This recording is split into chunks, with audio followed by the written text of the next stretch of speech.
The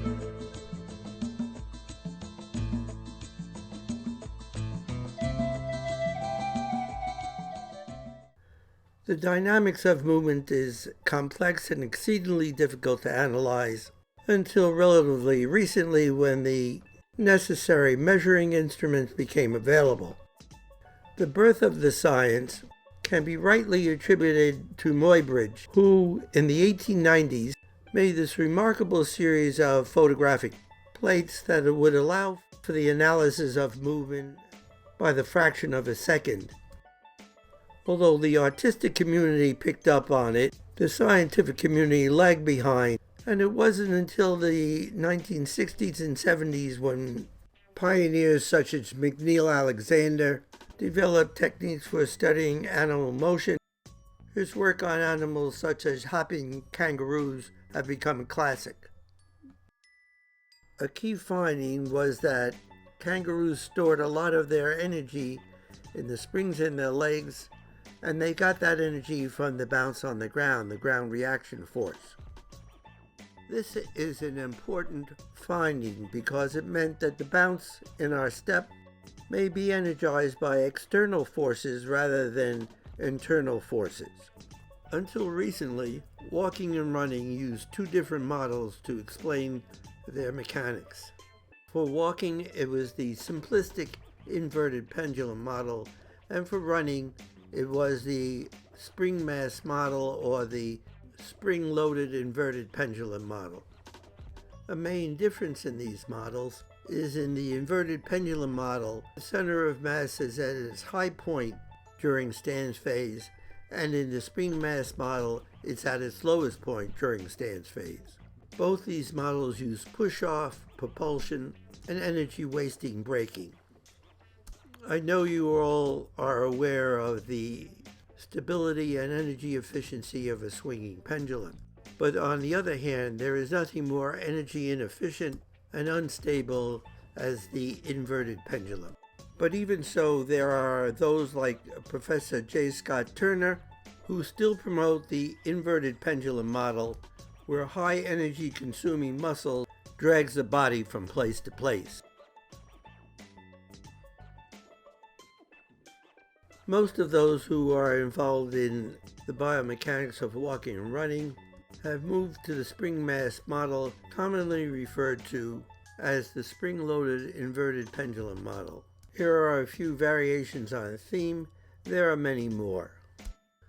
The driving force of the slip model is tendon recoil, as proposed by McNeil Alexander, who attributed 70% of the kangaroo's bounce to the tendon recoil. This is all based on the premise that the foot, ankle, Achilles tendon complex acts as a second-class lever and catapults the creature into the air. Here are a few examples of what's in the literature on this. This idea is summarized in Roberts and Azizi's article, showing some variations on a theme. Let's go over that again. In this model, the Achilles tendon stores energy that it gets from the ground reaction force. It then contracts and uses the foot as a lever to catapult the creature into the air.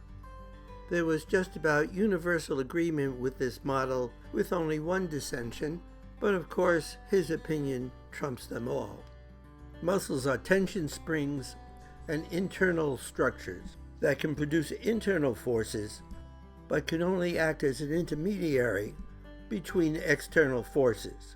A ball lying on the ground will not move anywhere until an external force moves it. Without their interaction with the ground, neither could the ball handler. And up in space, where there is no ground reaction force, muscles alone would get the astronaut nowhere. Tension springs need to be pulled from both ends. If the external force, gravity, is pulling down, then we need a second external force that is even greater to accelerate us into the air.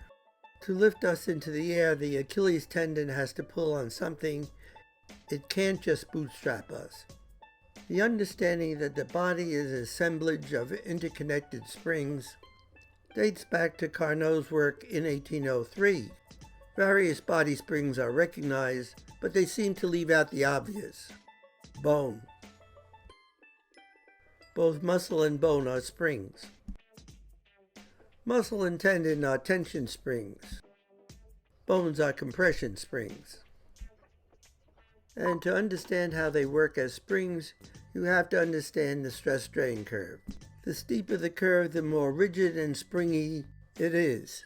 Ceramic is actually more springy than steel, it is just more brittle. The area under the curve is where the energy is stored, and that's what the body can use as a source of power. Here are some relative values of storage capacity of various tissues. Pay attention to the area under the curve, and you can see that bone is way up there, tendons and ligaments are further down on the scale, and cartilage is an embarrassment. Let's just do that again. Bones are stiff springs, tendon and fascia are like rubber bands, and cartilage is jello. For tendons to store enough energy to move the body, they would have to be as stretchable as Plastic Man. Bones are stiff springs that can store a lot of energy and release it when useful. As compression springs, you could bounce on them like a pogo stick. And bones get even more springy when running.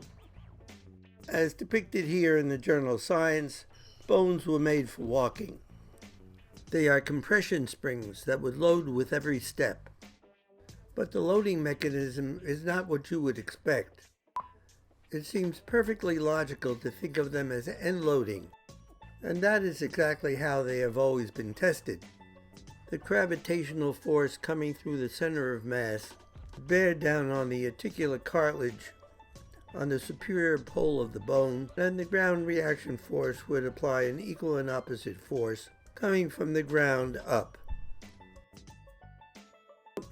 But we know that cartilage is jelly, with poor elasticity, brittle, and poor energy storage capacity. You can be sure Mother Nature has another way of handling this. Instead of loading bone from its ends, we might think of the muscle and fascia attachments along the shaft of the bone, the tension of the soft tissue creating compression in the bone. You want proof? I'll give you proof. An incision or cut into any soft tissue in the body will create a gaping wound where the tissues pull apart.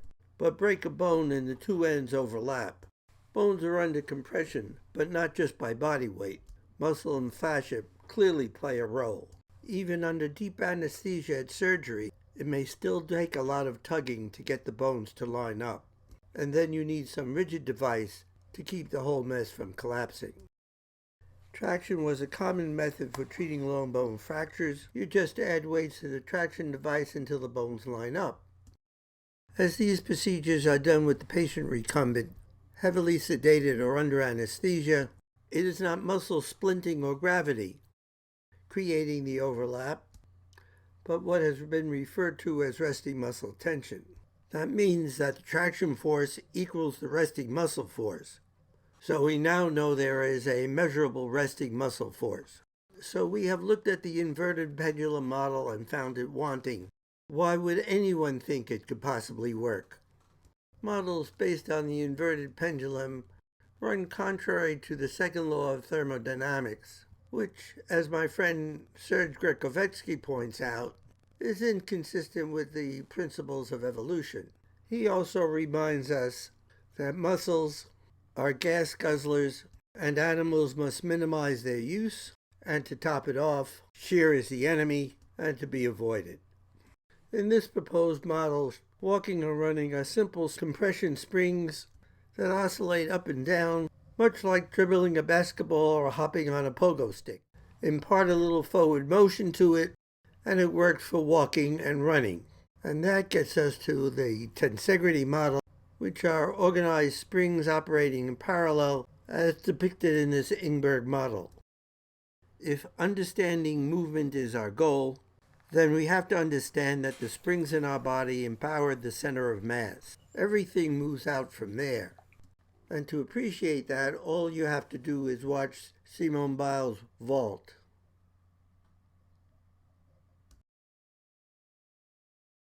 Ezekiel saw the wheel. He saw that wheel way in the middle of the air. Ezekiel saw the wheel. Oh, whoa, whoa, whoa. In the middle of the air, Ezekiel saw the wheel.